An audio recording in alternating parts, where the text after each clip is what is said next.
Olá, queridos, a paz do Senhor. Você está no ADEC TV e hoje no quadro Lições Bíblicas. Hoje nós vamos estudar a lição de número 6, que tem como tema o Filho como Verbo de Deus. O texto áureo está no Evangelho de João, capítulo 1 e o versículo 14. Está escrito assim: E o Verbo se fez carne e habitou entre nós, e vimos a sua glória como a glória do unigênito do Pai, cheio de graça e de verdade. Verdade prática: Jesus Cristo, o Verbo eterno, é a revelação plena e visível de Deus ao mundo, manifestando graça, verdade e a glória do Pai. A nossa leitura bíblica em classe está no Evangelho de João, capítulo 1, versículos 1 a 5 e depois o versículo 14. A nossa lição tem 3 objetivos. O primeiro deles é explicar a preexistência e a divindade do Verbo. Segundo, mostrar a atuação do Verbo na criação e como fonte de vida e luz. E terceiro, ressaltar que o Verbo encarnado é a plena revelação do Pai.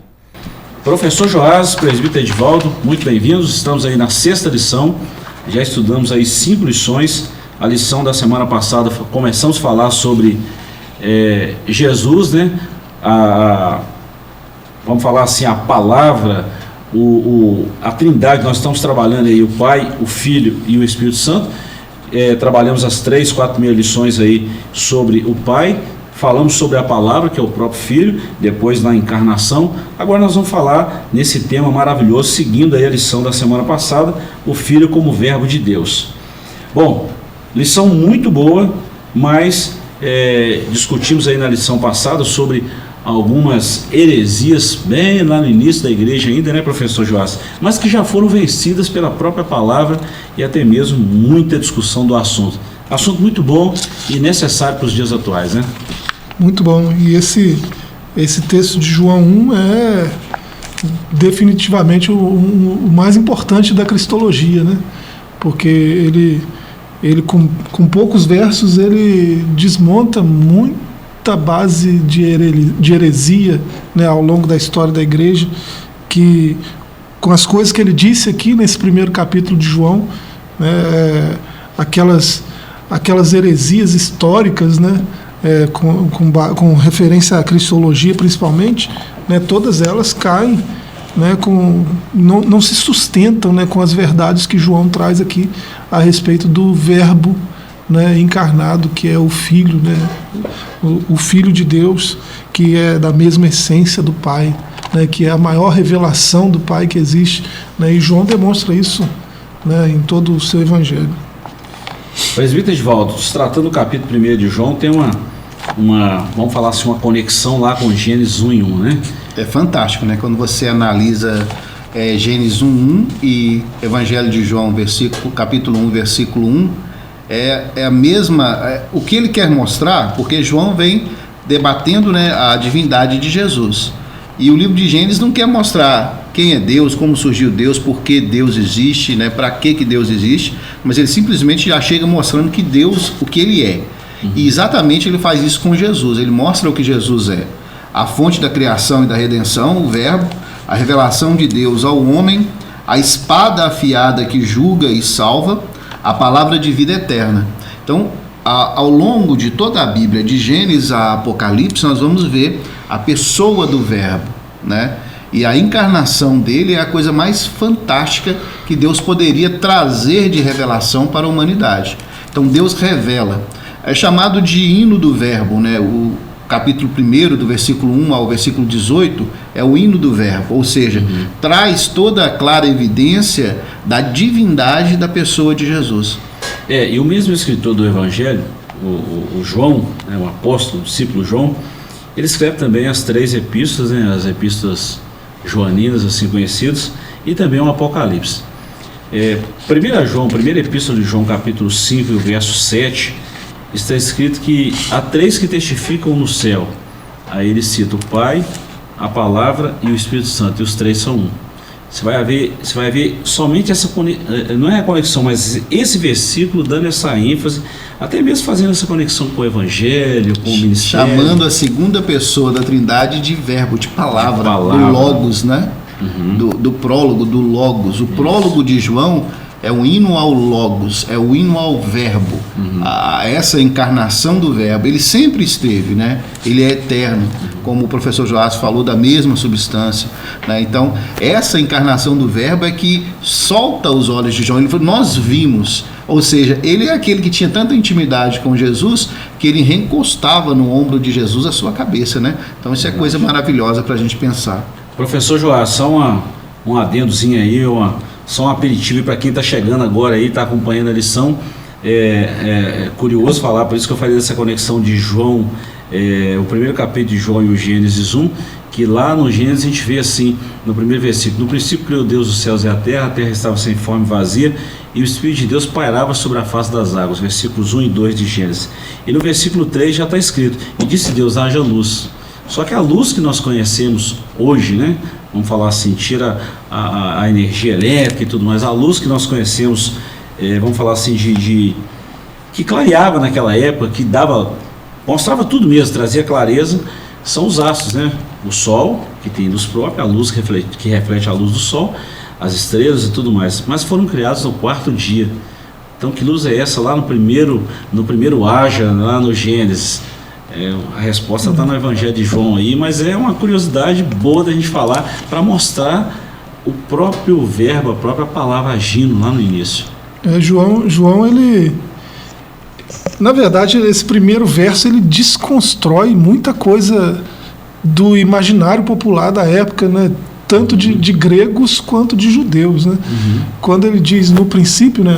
Aí no Evangelho está enarche, né? No princípio, as mesmas palavras do Gênesis 1, né, que é Bereshit, no princípio também, e só que você vê que eles não estão falando do mesmo princípio. Né? João ele vai além daquele princípio da criação, né? Ele ultrapassa isso aí, ele vai num princípio eterno. Né? Ele vai, né, no princípio era o verbo estava, o verbo era Deus, né? Estava com Deus. Então, isso já para a cabeça de um judeu, né? Isso aqui já é uma coisa assim escandalosa, né? E aí um grego ouvindo, quando ele fala de logos, né, no princípio era o logos, né? Porque na cabeça do grego, logos é a razão fundamental, né? A sabedoria estrutural, né? do base mundo, da filosofia. é o que sustenta os mundos, né? É o logos. E aí ele vai além dessa ideia também, ele transcende isso tudo, né? Pensamento grego, pensamento judeu, né? Judaico, né? Ele transcende isso tudo para explicar como que esse ser eterno, né? Espírito, como que ele rompeu isso tudo, né? Rompeu tempo, espaço, matéria e entrou na nossa realidade para se revelar de forma mais clara, né, do que ele tinha se revelado até então, né, trazendo o escritor aos hebreus aí para a conversa, né? E que também é um absurdo para os gregos, né, o mundo em que Jesus vivia na sua época. Tanto é que no ministério de Jesus os gregos foram visitá-lo até mesmo para inspecionar alguma coisa ou para ver de perto a sabedoria dele. E Jesus se esquivou e saiu no meio da multidão e nem quis ouvir, né? E Paulo, escrevendo também aos Coríntios, ele falou isso aí, que é loucura para um e é exagero para outro, e claro, tratando aí desse contexto aí do mundo grego. É escandaloso, mesmo, loucura, né? É uma coisa absurda. Bom, gente, é sobre isso que nós vamos falar hoje, né? Estamos tratando aí o Filho como verbo de Deus, tratando essa lição da Santíssima Trindade. Vamos lá na nossa introdução. O prólogo do Evangelho de João apresenta o Verbo eterno como Deus, Criador e Revelador. Ele se fez carne e revelou de forma plena e completa a glória do Pai. O apóstolo João afirma que a glória do Deus unigênito, cheia de graça e de verdade, ele afirma que viu, ou que nós vimos. Nessa lição veremos que essa revelação marca o clímax da encarnação do Verbo, Filho de Deus, onde o invisível se tornou visível, o eterno entrou no tempo e o insondável foi manifestado em Cristo Jesus. É uma complexidade tamanha. Você pega um judeu, por exemplo, com toda a sabedoria, com toda a estrutura lá do Antigo Testamento, né? Com toda a estrutura da Bíblia. Você pega o grego agora vendo essa novidade, junta esses dois povos, e Jesus nasce exatamente na plenitude dos tempos, trazendo algo que já estava revelado na Escritura, mas com a iluminação assim, vamos dizer, muito aquém do que realmente é a Escritura, na época em que Jesus nasceu. Eu falo que para eles, né, que tinham o Antigo Testamento, né, a Antiga Aliança, eles estavam como aquela TV antiga de válvula, demorava a imagem surgir, né, precisava esquentar. O tubo de imagem tem que aquecer. Né? E hoje nós temos uma revelação 4K, né? Vamos pôr, eu ainda não pude ver, né, mas existe acima de 4K, mas vamos supor que nós temos a 4K, essa revelação máxima da encarnação. É como você vê algo numa TV de tubo, como nós tivemos a oportunidade de participar disso quando criança, e hoje nós temos a oportunidade de ver uma TV 4K. Essa revelação ela é máxima, é nítida, ela solta aos olhos daqueles que leem e contemplam a verdade na palavra de Deus. Isso é maravilhoso. É uma excelente comparação, né, professor? Se tratando do que está escrito em Jesus, ou de Jesus, no Antigo Testamento, e quando chega a manifestação, a expressão exata de Deus, né? É o que diz a Bíblia, o que está escrito, a expressão exata dá um parafuso mesmo na cabeça do povo. Eles não estavam preparados para esse momento, né? João está mostrando Deus santificando matéria, né? Algo que era visto como algo ruim, né? O corpo. Por que ele não diz? Por que ele não diz se fez humano, né? Se fez homem? Ele se fez carne. Parece que a intenção de João é chocar os leitores, né? Parece que a intenção dele é essa, porque ele tá querendo causar esse efeito mesmo de espanto, né? Esse efeito mesmo de peraí, deixa eu prestar uma atenção maior ao que esse cara está dizendo, que isso aqui é meio estranho. Bom, nós vamos começar a nossa introdução então, já falamos dela, vamos começar o nosso comentário. A nossa lição é dividida em 3 subtópicos, né? E a gente vai trabalhar agora o capítulo 1, o verbo como Deus eterno, que está dividido em 3 pontos. Primeiro, o verbo preexistente. Segundo, o verbo como pessoa distinta. E terceiro, o verbo é da mesma essência do Pai. Já tratamos isso na lição passada, começamos e agora a gente vai aprofundar um pouco mais. O prólogo de João 18, versículos iniciais, é chamado de hino Logos, ou do hino do Logos. O presbítero Edivaldo já falou isso aqui. Na abertura, no princípio era o verbo. As palavras do princípio lembram o texto introdutório da Bíblia de Gênesis 1:1 e claramente ensinam que o verbo sempre existiu. Esta é uma maneira de referir-se ao atributo da eternidade que só Deus possui. A expressão verbo, do grego logos, designa Deus referindo-se à divindade do Filho. 2. O verbo como pessoa distinta. No texto bíblico, João afirma que o verbo estava com Deus. A expressão grega prostontel, com Deus, comunica relacionamento face a face, ou seja, comunhão pessoal e eterna entre o verbo, que é o Filho, e Deus, o Pai. Ponto 3. O verbo é da mesma essência do Pai. Ainda no versículo de abertura, João revela o verbo era Deus. Aqui a palavra grega para Deus, theos, aparece sem o artigo definido. Fato que tem gerado discussões exegéticas. Porém, na estrutura grega, a ausência do artigo não implica definição ou inferioridade. Nós estamos discutindo aqui sobre a Trindade. Hoje nós estamos falando do Filho, né, como verbo. 3 pontos, professor Joás, presbítero Edivaldo. Ele é eterno, existe desde a eternidade. O verbo é uma pessoa distinta e, por fim, é da mesma essência do Pai. E a gente fez isso no texto bíblico. Preexistente, o verbo era Deus, né? Foi o texto aqui na abertura. Estava com Deus, o verbo era Deus. E esse verbo se fez carne. Ou seja, mostra o verbo na sua preexistência, na eternidade, mostra o verbo sendo uma pessoa distinta e mostra que é da mesma natureza que o Pai. Tem a mesma essência, né, de Deus, mas é distinto porque estava com, né? Mas tem a mesma essência, a mesma natureza porque é Deus também, né? Então em um versículo, né, João dá base para destroçar qualquer heresia, né, cristológica, desde lá do começo, né, de todas que têm surgido. Esse versículo aí destrói todas elas, né? Não dá para alguém que lê esse versículo aqui e diz, não, Jesus é um homem comum que se tornou Deus. Não dá para dizer isso lendo esse versículo aqui. Não, Jesus é uma manifestação de Deus. Não dá para dizer isso, porque se fez carne. Né? Como é que é um holograma, uma manifestação, né? Como se fosse algo assim, né? Não físico. Né? Ele não falou que se tornou homem, se tornou carne. Né? Não dá para ser mais, não tinha como ser outra palavra. Né? Não dá para ser mais específico que isso, né? Para demonstrar o que aconteceu. Né? Então, com poucas palavras, né, João define muito bem de quem que ele está falando, né, de sua natureza, sua relação com o Pai, né, e sua divindade. Então, João é essencial, né, para a cristologia, para qualquer cristão, né, que é um relacionamento mais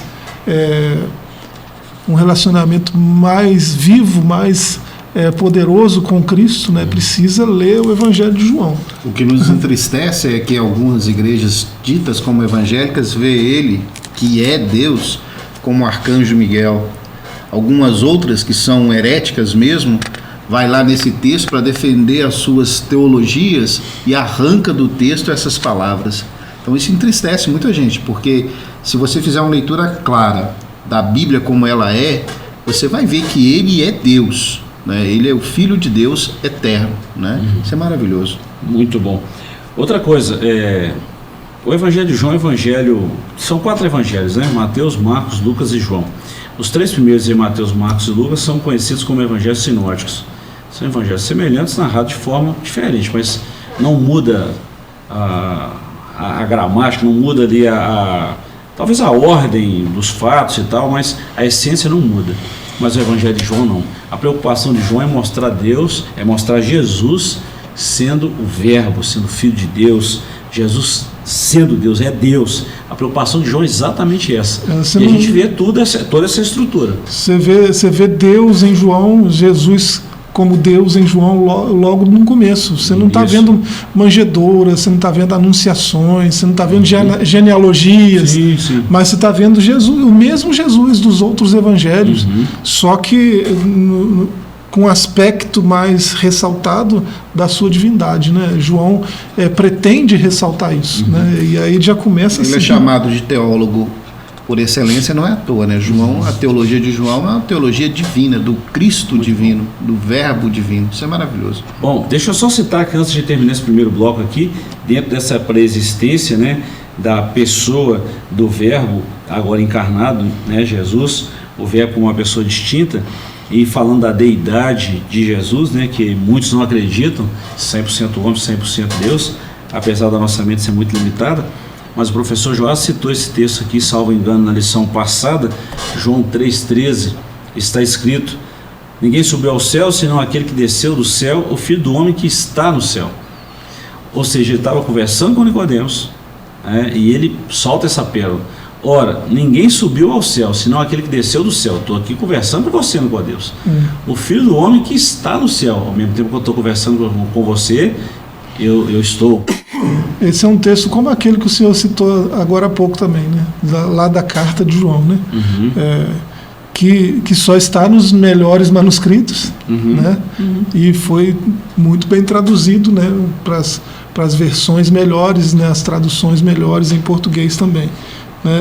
E assim, a cristologia cristalina aí, né? Clara, né? Jesus é Deus, e até aspectos mais profundos da cristologia, né, como a união hipostática, né? Ele está aqui conversando com Nicodemos, mas ele está lá na eternidade com o Pai, porque, né, ele não deixou de ser quem ele é, né? A encarnação foi um aspecto, um mistério, né? A encarnação, como que alguém eterno se prende ao tempo, mas ele não deixou de ser quem ele é, ele não se desfez da sua natureza, né? Tanto é que a natureza humana não desfaz a natureza divina, ele é 100% uma coisa e é 100% a outra coisa, né? Deixa eu só citar mais 2 pontos aqui, presbítero Edivaldo, e a gente fecha esse primeiro bloco aqui, e eu falo também do Evangelho de João. O outro ponto a ser citado é o capítulo 17 da oração intercessória, que Jesus fala assim, ó, Pai, eu não estou orando só por esse aqui, mas por aqueles que o Senhor há de me dar. Olha a presciência, tá? A onisciência divina também, em Jesus, é Deus. E também na própria ressurreição, o fato que João relata da ressurreição de Jesus, os sinais deixados por ele, é muito claro, a evidência, não tem como discutir isso. As declarações eu sou, né, em João, né? 7 eu Todas sou, as declarações, né? Eu sou, mostra legal. Sua divindade com muita clareza. Presidente Edivaldo, a palavra-chave dessa lição é verbo. Eu acho que foi muito claro aqui nesse primeiro tópico aqui, né, sobre a proposta e o verbo como Deus eterno. Não tem o que discutir isso aqui, Com né? certeza. Enquanto os gregos pensavam em um princípio impessoal e os gnósticos num ser intermediário, João apresenta o Logos como o próprio Deus eterno, Jesus Cristo, o Filho unigênito do Pai. Então aí fecha essa questão. Muito bom. Nós vamos para um pequeno intervalo, voltamos já já com o segundo bloco dessa lição maravilhosa. Não sai daí que voltamos já já.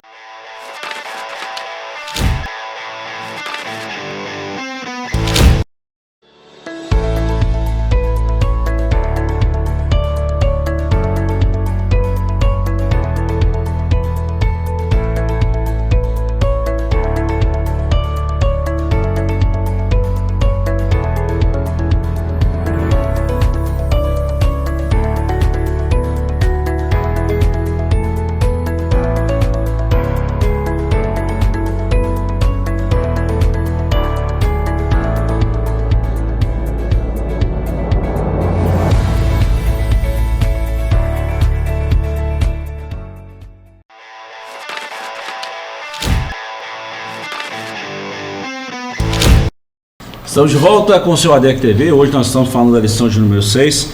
Professor Joás, presbítero de volta. Nós estamos falando aí o Filho como o Verbo de Deus. Lição muito boa, estamos tratando aí do Evangelho de João. Já falamos aí da nossa introdução, do capítulo 1 aí, o Verbo como Deus eterno. E agora, no capítulo 2, nós vamos trabalhar aí o seguinte subtópico, o Verbo como Criador.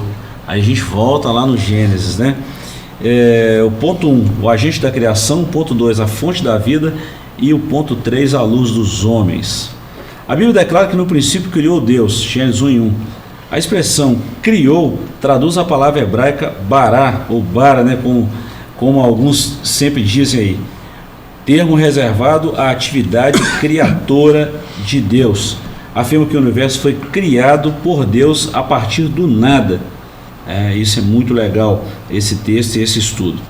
Fonte da vida, o apóstolo João enfatiza com clareza que nele estava a vida. Esse texto de João 14, João 1,4, ele é sensacional, toda a Bíblia, né? Mas fala que nele estava a vida. E aí nós já citamos aí, né? E nós vimos a sua luz como a luz do unigênito de Deus. Presta bem atenção nisso aqui, o ponto 3, a luz dos homens. O texto bíblico assevera que a vida era a luz dos homens, e a luz resplandece nas trevas, e as trevas não a compreenderam. A metáfora da luz simboliza o caráter de Deus, porque nele não há trevas alguma. Nesse contexto, Jesus é apresentado como a luz verdadeira. Ele não apenas possui a luz, ele é a própria luz. João 8,12. É uma citação que falamos aí no bloco anterior, depois você pode ver. Presbítero Edivaldo, professor Joás, o agente da criação. O próprio João falou, né, que nada do que existe existiria se não fosse por ele. Por ele e para ele foram feitas todas as coisas, né? Então, assim, ele é o Criador. Ele sempre esteve gerando vida. Professor Joás, a gente pode afirmar assim, Deus liberou a palavra e o verbo criou. Vejo muitos pregadores falando isso. É correto falar? Olha, parece que sim, né? Parece que sim. E esse pregador com certeza deve que estava olhando para Jesus de forma mais literal, como o verbo, né? Como a palavra, né? Mas não sei se era isso que João tinha em mente quando ele falou de logos, né? Eu acho que é mais abrangente, eu acho que é maior do que isso, né? Mas é um pensamento possível, certamente. É a mente humana, né? Quando a gente fala agente da criação, professor, até mesmo, acredito que o comentarista da nossa lição, muito bem feliz nesses comentários, ele está falando exatamente da presença do verbo no ato da criação. Estava com Deus, Como é Deus. se o Pai dissesse, né? E o verbo, o logos, que seria o dizer do Pai, fosse lá. É uma analogia, né? A vida estava nele, né? Essa conexão entre Pai, Filho e Espírito Santo, na teologia fala da dança trinitária na eternidade. A pericorese. A pericorese, né? Pericorese da Trindade. É tão complexo a gente analisar nesse sentido, porque o Pai, ele fala, o verbo que é o Filho, ele transforma, ele traz à existência o nada, as coisas visíveis e invisíveis. Por exemplo, sinal de Wi-Fi, que foi descoberto há pouco tempo. Então, assim, existem outros sinais analógicos, sinal digital. Então, tanta coisa que existe que os nossos olhos não veem. E falava agora da questão da ciência quântica, né? Que esses conhecimentos que o ser humano vai adquirindo e vai revelando, né, a grandeza da criação de Deus. Quanto mais a ciência evolui, mais grande fica o Deus criador, né? Então, assim, falando da criação, quanto mais o homem desenvolver, quanto mais o homem se capacitar e descobrir, maior vai ser o poder da criação. Isso é maravilhoso. Até mesmo as coisas criadas, né, professor? Lá no Gênesis 1 e 1, tem muita coisa que o homem nem faz ideia que foi criada e que está sendo descoberta ao longo de muitos anos, dezenas de centenas de anos aí, e que vem sendo descoberta, e muita coisa. Por exemplo, vamos dar só um exemplo, a gente está falando aí, vamos falar do sistema solar, a galáxia que nós conhecemos, a Via Láctea. Com certeza, há uma infinidade de galáxias aí que nós nem imaginamos a existência disso aí. Isso faz parte de um sistema solar, faz parte de um complexo que tudo funciona por isso, tudo funciona para a glória de Deus e funciona de forma harmoniosa e perfeita. Nós estamos falando de coisa assim, quase que inimaginável, né? Os nossos maquinários, né? Você pode falar dos telescópios aí, né? Do primeiro ao último, a coisa foi evoluindo de um jeito que hoje se enxerga mais longe, né? E o que se fala é de bilhões de anos-luz, né? Então o universo é uma coisa estrondosamente grande. Daquilo que a gente falava, quanto mais a gente descobre sobre a criação, maior se torna o Deus Criador. Pois é. Isso dá um nó na cabeça da gente muito grande. Não tem como você explicar. Mas quanto mais você descobre, maior fica o Deus da criação. E quando João chama Jesus de Logos, eu acho que é sobre isso que ele está falando. Né? Quem põe ordem nesse caos todo aí é ele, é o Filho, né? Quem mantém isso tudo organizado. Então é esse Deus desse tamanho aí que a gente está vendo assim. Eu encostei no ombro dele, né? Eu toquei, né? Nós vimos, nós tocamos, né? Nós estamos falando dessa grandeza, professor. O pastor César Moisés recentemente esteve aqui na nossa região de Caratinga, andou bastante no nosso campo, e lá no Limoeiro ele teve a oportunidade de falar um negócio que, assim, essa palavra está queimando no coração. O que nós conhecemos de Deus é o que está revelado nas Escrituras. Deus não é um objeto de estudo. Nós estamos estudando a palavra. Agora a mente humana vai eu conheço Deus. Conhece. Aí eu sei, né? Sabe o que está revelado, estuda o que está revelado. E até o que está revelado já é uma profundeza que a gente não consegue captar. Não vou nem falar a proporção do que a gente consegue captar da Bíblia. João começou nesses termos aí, né, desses 18 primeiros versículos, ele começou nesses termos, são termos bem simples, mas bem diretos, bem concretos, né, até chocantes, como a gente já falou aqui, né, assustadores, assombrosos, né, mas ele começou o seu evangelho nesses termos porque, na verdade, a ideia que ele quer demonstrar é muito simples, né, é aquela que já está presente lá em Êxodo, aquela do qual o escritor aos Hebreus falou no capítulo 8, né, no verso 5 ele cita a passagem de Êxodo, né, que Deus quer morar perto da gente, né? Quando você lê Êxodo 25, né, versos 8 e 9, há essa ideia, né? Deus quer morar pertinho do seu povo, né? Deus escolheu um povo, elegeu um povo e ele quer morar no meio deles, né? E aí ele constrói um modelo, chama o seu sacerdote, fala, faça conforme esse tavinite, conforme esse modelo que eu estou te dando, né? Faz uma tenda para que a minha glória habite, né? O meu Shekinah, né? O que a gente chama de Shekinah, né? A habitação, né? E esse tabernáculo né, que seria o que conteria essa habitação de Deus, essa glória de Deus, né? E quando João traz isso que ele está trazendo, o que ele está dizendo é que, peraí, aquilo era sombra, né? Aquilo era só um pouco uma cópia, uma sombra de algo maior que estava por vir, né? Aquele modelo, né? É isso, é um modelo, Tavinite, né? Faça conforme o modelo que eu te dei. O original veio em carne, a Bíblia diz que ele quando ele diz tabernaculou, ele está dizendo isso. Está dizendo, né, que ele veio andar, né? O tabernáculo, né? A festa dos tabernáculos, né? A andança do povo, ele andou entre nós, ele esteve entre nós. Um dos grandes sábios, ele diz o seguinte: pouca ciência se distancia você de Deus, muita ciência te aproxima de Deus. Os grandes sábios, eles criam na existência de Deus. Muitos dos grandes inventores, daqueles que mudaram a visão científica, matemática, os grandes inventores, dos maiores, eles acreditavam na existência desse Deus criador. Muito bom. Bom, professor Joás e presbítero Edivaldo, eu fiz questão de puxar esse assunto aqui, aproveitando esses 3 subtópicos aqui: o agente da criação, a fonte de vida e a luz dos homens, a fonte da vida, né, e a luz dos homens, exatamente mostrando uma complexidade do evangelho, da palavra, principalmente do evangelho que nós estamos tratando, do evangelho de João, mas também mostrando a simplicidade da Bíblia. Há essa complexidade, mas há também a simplicidade que é pela fé. É o diálogo de Jesus em João 3 com Nicodemos, porque os homens amaram mais as trevas e não se achegaram à luz. E por que eles não se achegaram à luz? Porque a luz tudo manifesta, e eles amaram mais as trevas porque as suas obras eram más. Porque a luz de Cristo, ela clareia tudo, ela dá um clarão na nossa mentalidade, metanoia, na nossa mente, ele muda a nossa visão de mundo. Então, um conhecimento sincero da palavra, ele te transforma. Muito bom. Como Criador, o Verbo é fonte da vida e luz, e nenhuma força de trevas pode prevalecer contra ele. É a sinopse do capítulo 2. Encerrando a nossa lição de hoje, o Verbo como revelação do Pai. Bom, nós falamos, vocês observaram como que a lição vai caminhando assim de uma forma progressiva?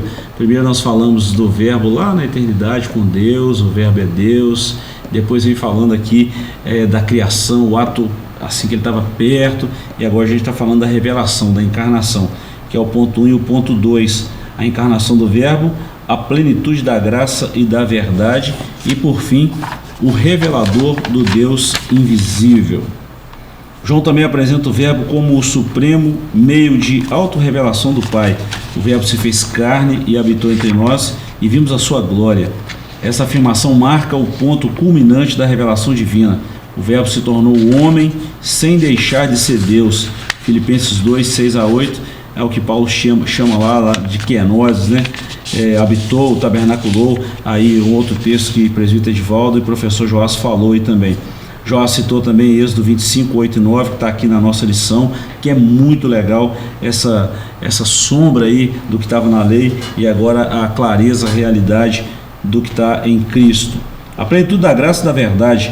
João, testemunha ocular da encarnação do Verbo, declara ser a glória do unigênito do Pai, cheio de graça e de verdade. A palavra glória, né, doxa, remete ao conceito da Shekinah. Joás já falou isso aqui agora há pouco também, a presença gloriosa de Deus entre o seu povo, lá de Êxodo, na inauguração do tabernáculo, na montagem do tabernáculo, e o peso da glória de Deus, algo bem volumoso, né, professor? A ponto do sacerdote, nem Moisés conseguiu parar em pé, né, de tão pesado que é a glória. E o ponto 3, o revelador do Deus invisível. No último versículo do seu prólogo, João afirma: Deus nunca foi visto por alguém, o Filho unigênito que está no seio do Pai, este o fez conhecer. Aqui o apóstolo enfatiza que Deus é invisível e inacessível. No entanto, a manifestação, a encarnação do Verbo, e aí a gente vê também em Mateus 17 a transfiguração. Nós vimos aí a prova clara do Evangelho de João, de outros textos e até mesmo os fatos que nós vimos aí de testemunhas, além dos discípulos que viram, tocaram, sentiram, foram curadas e tiveram sentimentos maravilhosos e viram a glória de Deus em Jesus. E por que dessa manifestação? E por que desta encarnação? Às vezes as pessoas que estão nos ouvindo ficam perguntando, mas por que Deus teve que se manifestar, dado a plenitude do tempo? É porque havia uma dívida, e essa dívida precisava ser paga. A antiga aliança, o sangue dos animais, o sacrifício, ele só encobria, mas precisava do Cordeiro de Deus, Cordeiro perfeito, para justificar o nosso pecado de uma vez só. Então a gente percebe que essa manifestação em carne do Senhor, ela mostra a graça de Deus e o amor de Deus para com a humanidade, dando o seu Filho unigênito. Isso é maravilhoso quando você pensa nesse sentido. Paulo escreveu nos Colossenses, professor, no capítulo 1, versículos 14 por ali afora, ele fala que contra nós estava arriscado uma cédula, uma nota promissória, causada pelo pecado, né? Então, criou-se uma dívida, o pecado criou uma lacuna, Isaías 59, e trouxe uma dívida para a humanidade que era impagável, o homem não tinha condição de pagar. Cristo se manifestou, pegou essa cédula. Paulo diz que em Colossenses 1,14 seguiria, que ele pegou essa cédula e cravou ela lá na cruz, e lá na cruz ele disse uma das últimas palavras, tetelestai, que quer dizer está pago, ou seja, a dívida foi paga. Aonde abundou o pecado, superabundou a graça de Deus, né? Esse ato gracioso de Deus, essa revelação plena do Verbo em graça e verdade, né? Isso é muito bom. Isso tudo começou aí na encarnação, né? Encarnação do Verbo. Quando o apóstolo Paulo fala lá aos Coríntios, né, 1 Coríntios 6, 19, né, que nós não estamos mais na nomos, mais na caris, né, nós estamos mais na lei, mais na graça, né, é sobre isso que ele está falando. Né, a mesma coisa que o escritor aos Hebreus está falando lá no capítulo 5. Né, o que eles estão dizendo, né, junto com João aqui, é que Deus sempre quis chegar mais perto. Né? Lá em Êxodo 25:8 ele fala que ele queria habitar, eu quero habitar no meio de vocês, eu quero morar aí, né? Não é uma simples visita, né? Ele queria estabelecer habitação, estabelecer morada junto conosco, né? E isso passou por um modelo, por uma sombra, né? Por uma revelação progressiva que foi progredindo até se concretizar na encarnação do Verbo, né? Então ele é o próprio e o verdadeiro tabernáculo, né? Ele é a verdadeira morada, a habitação de Deus, porque nele está toda a plenitude da divindade, né? E agora que ele está entre nós, que agora que ele chegou mais perto, ele faz de nós também tabernáculos, né? Porque quando você lê João 1,14, né, que ele fala dessa morada que ele estabeleceu em nosso meio, e você lê outras passagens, Mateus 27, o véu se rasgando, né? Ele abrindo o acesso, né, ao Pai, né, aquele Pai que estava inacessível, invisível, né? Agora ele está com acesso liberado por causa do Verbo encarnado que fez a obra da redenção, e agora nós temos morada, ele tem morada em nós somos o santuário, nós somos o Mikdash, né? A morada da Shakhan, a morada da habitação da glória de Deus, porque se na encarnação do Verbo é Deus entre nós, na ressurreição do Verbo, né, na ressurreição, é Deus em nós. Agora, o Espírito faz morada dentro de nós. Então, nós somos o santuário agora, nós somos o tabernáculo, né? Então, isso aqui é poderoso demais, isso que está sendo dito nessa lição. Muito, né? muito. E é interessante que foi uma dúvida de Felipe, né? Mas mostra-nos o Pai. E Jesus, categoricamente, né? Quem vê a mim, vê o Pai. Olha, isso é muito legal, professor. E essa questão da morada, de tabernáculo, de Deus habitar no nosso meio, dentro de nós, isso é muito legal a gente estudar, e é o motivo da encarnação do Verbo, né? Com certeza. Muito bom. Bom, a sinopse do capítulo 3, o Verbo encarnado revela de forma plena o Pai, manifestando graça e verdade. É a expressão exata de Deus, né, presbítero Givaldo? É o Verbo que se torna carne em Jesus Cristo, João 1, de 1 a 14, né, o hino do Logos. Jesus é a palavra de Deus, a revelação perfeita do Pai, João 1, 18, Hebreus 1, de 1 a 3. A palavra de Deus é a fonte de vida eterna, João 6, 63. 1 de João 1, de 1 a 3. Então a gente percebe que a própria palavra, né, se ele é o teólogo por excelência sobre a divindade de Cristo, leia, né, o Evangelho de João, leia as 3 pequenas cartas do apóstolo João, para que você possa ter aí uma compreensão maior daquilo que nós estamos falando aqui para você. É isso aí. Bom, eu imagino que você deve ter tido algumas dúvidas em muitos termos teológicos que foi dito para você, e você ficou aí com algumas interrogações. Você tem 2 opções, né, ou até mais.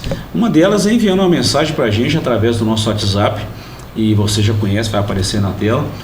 Uma outra opção é você fazendo um comentário, enviando uma mensagem, ligando, estando presencialmente em qualquer uma das nossas escolas também, que acontece no próximo domingo, de 8 às 10 da manhã, em qualquer igreja Assembleia de Deus. Você é o nosso convidado. Professor Joás, obrigado. Presbítero Edivaldo, obrigado. Voltaremos na próxima semana, se assim Deus nos permitir, com a lição de número 7, a obra do Filho. E encerramos aí essa lição aí sobre o Filho e falamos aí sobre o Espírito Santo a partir da lição 8. Obrigado pela companhia. Até a próxima lição, se Deus quiser. Até lá e um forte abraço.